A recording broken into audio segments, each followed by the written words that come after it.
സ്വർണം കടത്തിയതിന് ശശി തരൂർ എംപിയുടെ പേഴ്സണൽ സ്റ്റാഫ് കസ്റ്റംസ് പിടിയിൽ.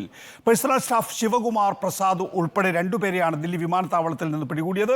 ഇവരിൽ നിന്ന് 500 ഗ്രാം സ്വർണം പിടിച്ചെടുത്തതായി കസ്റ്റംസ് അറിയിച്ചു. ശിവകുമാർ മുൻ സ്റ്റാഫാണെന്നും അന്വേഷണത്തിന് പൂർണ്ണ പിന്തുണ നൽകുമെന്നും ശശി തരൂർ പറഞ്ഞു. കോൺഗ്രസ് CPM തമ്മിലുള്ളത് സ്വർണ്ണക്കടത്ത് സഖ്യമെന്ന് രാജീവ് ചന്ദ്രശേഖർ ആരോപിച്ചു.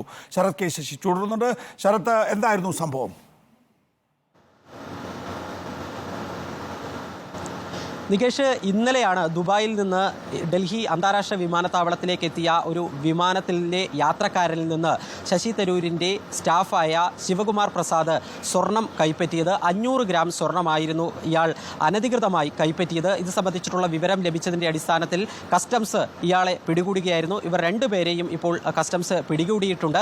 കസ്റ്റംസിൻ്റെ പരിശോധനയിൽ ഈ സ്വർണത്തിന് മതിയായ രേഖകളില്ല എന്ന് മനസ്സിലായി. അതിൻ്റെ അടിസ്ഥാനത്തിലാണ് അറസ്റ്റ് അടക്കമുള്ള നടപടിയിലേക്ക് കസ്റ്റംസ് കടന്നിരിക്കുന്നത്. ഇന്നലെ രാവിലെയാണ് ഈ ഫ്ലൈറ്റ് ലാൻഡ് ചെയ്തതും ഈ സംഭവമൊക്കെ തന്നെ നടന്നത്. പക്ഷേ ഇന്നലെ രാത്രിയോടെ, ഇന്ന് പുലർച്ചെയോടെയാണ് ഇത്തരത്തിൽ ശിവകുമാർ പ്രസാദ് ശശി തരൂരിൻ്റെ സ്ഥിരം സ്റ്റാഫിൽ ഉണ്ടായിരുന്ന ആളാണ് എന്നതടക്കമുള്ള വിവരങ്ങൾ പുറത്തു വരികയും ചെയ്തത്. ഇതിൽ എടുത്തു പറയേണ്ടുന്ന കാര്യം, ഈ ശിവകുമാർ പ്രസാദിൻ്റെ കയ്യിൽ കേന്ദ്ര വ്യോമയാന മന്ത്രാലയം നൽകിയിരിക്കുന്ന പാസ്, അതായത് ഈ MP-മാരുടെ സ്റ്റാഫുകൾക്ക് നൽകുന്നതായ പാസ്സുണ്ട്. ആ പാസ് ശിവകുമാർ പ്രസാദിനുണ്ടായിരുന്നു. ആ പാസ് ഉപയോഗിച്ചുകൊണ്ടാണ് ഇയാൾ എയർപോർട്ടിൻ്റെ അകത്ത് കയറിയത് എന്നുള്ളതാണ് ഇവിടെ ഏറെ നിർണായകമായ ഒരു വിഷയമായി ശശി തരൂരിനെ സംബന്ധിച്ചിടത്തോളം ഒരു പ്രതിസന്ധിയായി നിൽക്കുന്ന കാര്യം. ഇത് സംബന്ധിച്ച് ഇപ്പോൾ ശശി തരൂരിൻ്റെ പ്രതികരണം വന്നിട്ടുണ്ട്. ശശി തരൂർ പൂർണ്ണമായും ശിവകുമാർ പ്രസാദിൻ്റെ ഈ നടപടിയെ തള്ളിപ്പറയുകയാണ്. തന്നെ ഞെട്ടിച്ച സംഭവമാണെന്ന് ശശി തരൂർ പറയുന്നു. അപ്പോൾ തന്നെയും ഈ ശിവകുമാർ പ്രസാദ് എന്ന് പറയുന്ന ആൾ തൻ്റെ എയർപോർട്ടിലെ പ്രവർത്തനങ്ങളുമായി ബന്ധപ്പെട്ട് തന്നെ സഹായിക്കുന്ന, പാർട്ട് ടൈമായി സഹായിക്കുന്നയാളാണ് എന്നുള്ള കാര്യം ശശി തരൂർ സമ്മതിക്കുകയും ചെയ്യുന്നുണ്ട്. മുൻപ് സ്ഥിരം സ്റ്റാഫായിരുന്നു. ഇപ്പോൾ 72 വയസ്സായി ശിവകുമാർ പ്രസാദിന്.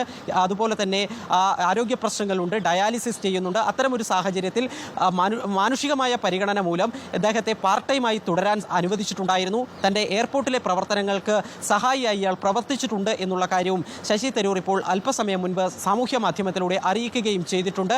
ഏതായാലും ഈ 500 ഗ്രാം സ്വർണ്ണമാണ്, അതുമായി ബന്ധപ്പെട്ടിട്ടുള്ള വിവരങ്ങളാണ് പുറത്തു വന്നിട്ടുള്ളത്. ശിവകുമാർ പ്രസാദിന് ഇതിനു മുൻപ് ഇത്തരം ഇടപാടുകൾ നടന്നിട്ടുണ്ടോ എന്നതടക്കമുള്ള കാര്യങ്ങൾ അറിയേണ്ടതുണ്ട്. തരൂർ ഈ കൃത്യത്തെ തള്ളിപ്പറഞ്ഞിട്ടുണ്ട്. നിയമത്തിൻ്റെ വഴിക്ക് പോകട്ടെ എന്ന് വ്യക്തമാക്കുകയും ചെയ്തിട്ടുണ്ട്. പക്ഷേ വിഷയം BJP സജീവമായി ഏറ്റെടുത്തിരിക്കുന്നു. ശശി തരൂരിൻ്റെ തിരുവനന്തപുരത്തെ BJP സ്ഥാനാർത്ഥിയായ രാജീവ് ചന്ദ്രശേഖർ ഈ സംഭവവുമായി ബന്ധപ്പെട്ട് അല്പസമയം മുൻപ് പ്രതികരിച്ചിരിക്കുന്നു. കോൺഗ്രസ് അതുപോലെ തന്നെ CPM ഇവർ സ്വർണ്ണക്കടത്ത് സഖ്യമാണെന്ന പരിഹാസമാണ് രാജീവ് ചന്ദ്രശേഖറിൻ്റെ ഭാഗത്തു നിന്നും ഉണ്ടായിരിക്കുന്നത്. ശരത് കെ ശശിയാണ് വിശദാംശങ്ങൾ നൽകുന്നത്. ശശി തരൂർ MP-യുടെ മുൻ പേഴ്സണൽ സ്റ്റാഫ് സ്വർണ്ണക്കടത്ത് കേസിൽ പിടിയിലായിരിക്കുന്നു. പേഴ്സണൽ സ്റ്റാഫ് ശിവകുമാർ പ്രസാദ് ഉൾപ്പെടെ രണ്ടുപേരെയാണ് ദില്ലി വിമാനത്താവളത്തിൽ നിന്ന് പിടികൂടിയത്. വിശദാംശങ്ങൾ നൽകുകയായിരുന്നു ശരത് കെ ശശി. ഇടവേളയ്ക്ക് ശേഷം മറ്റു